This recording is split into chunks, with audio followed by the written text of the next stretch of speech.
While El Chapo's drug empire circles the globe, he has a special relationship with the United States. I see young people dying from heroin overdoses, and I see gang members shooting it out, killing innocent people because they want to control the market because it's the way they make their money. And I see Chapo sitting on a mountain in Mexico counting his money. We look around Los Angeles, New York, Miami, Houston, many cities across the United States. The major, what I call first level of wholesale distribution, multi-kilo distribution, that's controlled by the Mexican cartels. In 2009, the DEA found El Chapo Sinaloa cartel operating in 64 American cities. But his ties to the U.S. run even deeper. We unearthed a driver's license with his picture. We saw it was like, that's his picture. It was an American driver's license? Yes, from California. It's his picture with another name and another address, but it's his picture. And he used it for buying 2 cars. He bought 2 Corvettes. To bribe some comandantes in Mexico. To bribe Mexican generals. Bribery is key to El Chapo's success at remaining free. He's able to certainly corrupt officials. He's able to intimidate government officials. And that might explain what happened to a Mexican general who tried to capture El Chapo. Yeah, there was a military that worked in Sinaloa, in the place where El Chapo controls, and he was fighting against El Chapo. He actually take his militaries to the hometown of El Chapo.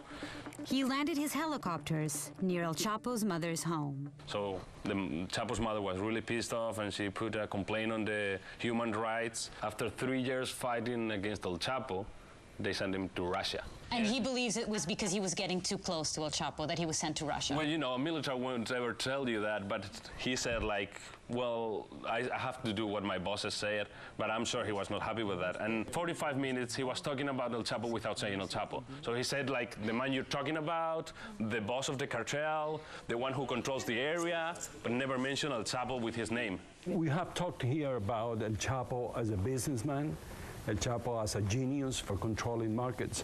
But we have to say also that most of the violence in Mexico is happening because of his planning as a micromanager of how to kill his enemies. Even with a reward of $5 million from the U.S. and $2 million from Mexico, nobody has turned him in. Chapo Guzman remains a person that's most wanted from not only DEA but all other American authorities. And it seems the Mexican government goes after his competitors more forcefully. I mean, it's such a coincidence that the nemesis of El Chapo are being killed or arrested. Right. El Chapo's competition is being brought down. How come El Chapo's in his organization, which is the strongest, and nothing's happening to them? An analysis of arrests by NPR found that even though El Chapo's cartel is the largest, it only accounts for 12% of all federal cartel arrests in Mexico. It might be a good strategy to go after the Zetas first and then Sinaloa. There's a commitment on the part of the Mexican government at the federal level to go after and destroy all of the powerful, big, organized crime groups. You can't just leave one left standing. But there is another, more sinister idea about why El Chapo has been able to escape the law. People that follow his life believe that he had an agreement with the United States anti-narcotics agencies. Yo me pongo a seguir el caso de Vicente Zambada, el hijo del Mayo Zambada, en Chicago. Y descubro que su defensa empieza a fraguar, a articular un argumento insólito en la defensa del joven capo. Y era que el gobierno de Estados Unidos no podía juzgarlo por el tráfico de drogas porque el gobierno de Estados Unidos le daba permiso para el tráfico de drogas. The son of El Chapo's partner on trial in Chicago for drug trafficking claimed in court that El Chapo has a deal with the DEA. And in the court in Chicago, the lawyers for this guy said he has immunity. The United States government has an agreement with El Chapo Guzman. Former DEA Administrator Robert Bonner denies there's a deal with El Chapo. It's ridiculous. There is no agreement between Chapo Guzman and the DEA. Nothing the DEA would more like to see than the capture of El Chapo and ideally his extradition to the United States. But it wouldn't be the first time the DEA worked with drug cartels.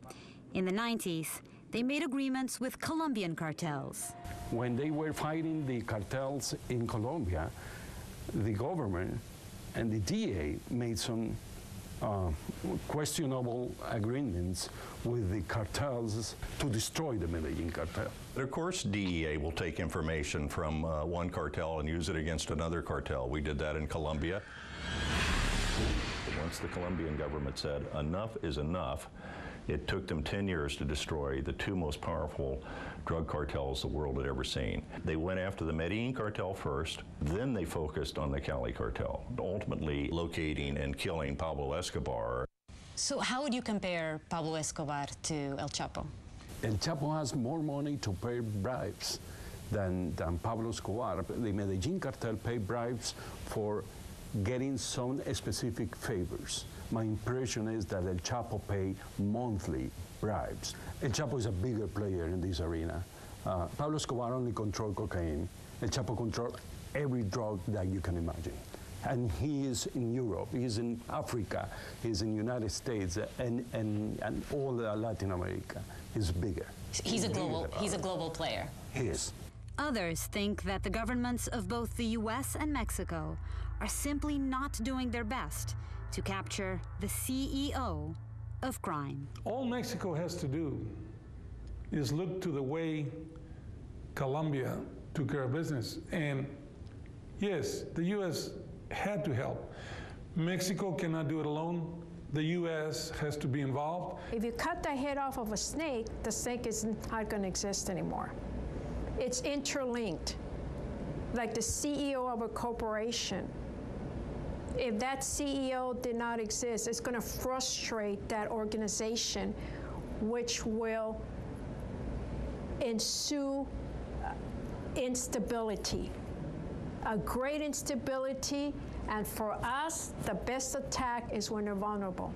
It's important for us to take people off the street corner that are involved in violence, but we can't stop there. We've got to link it back to the people that transport, stash it, are accountable for it, and we've got to follow that all the way back to the border, even though we're 2,000 miles off the border, and work with our counterparts in Mexico along the border to hold Chapo responsible. You know, if we paid attention to the poison that Chapo Guzman is sending to the United States, we shouldn't tolerate it.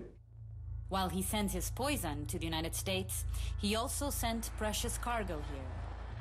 In 2011, his wife, Emma Coronel, gave birth to twin girls at this hospital near Los Angeles, California. El Chapo knows how the system in the United States works. He sends his wife, who's a U.S. citizen, to give birth to twins in California. So he's got these two girls, which are U.S. citizens, by the way, that can be U.S. presidents, mind you. He, in a way, is taking advantage of the American way to make his children be American citizens, laughing at us the whole time. Father, folk hero, drug lord, killer. The many faces of El Chapo. The most wanted, yet the most elusive criminal in the world.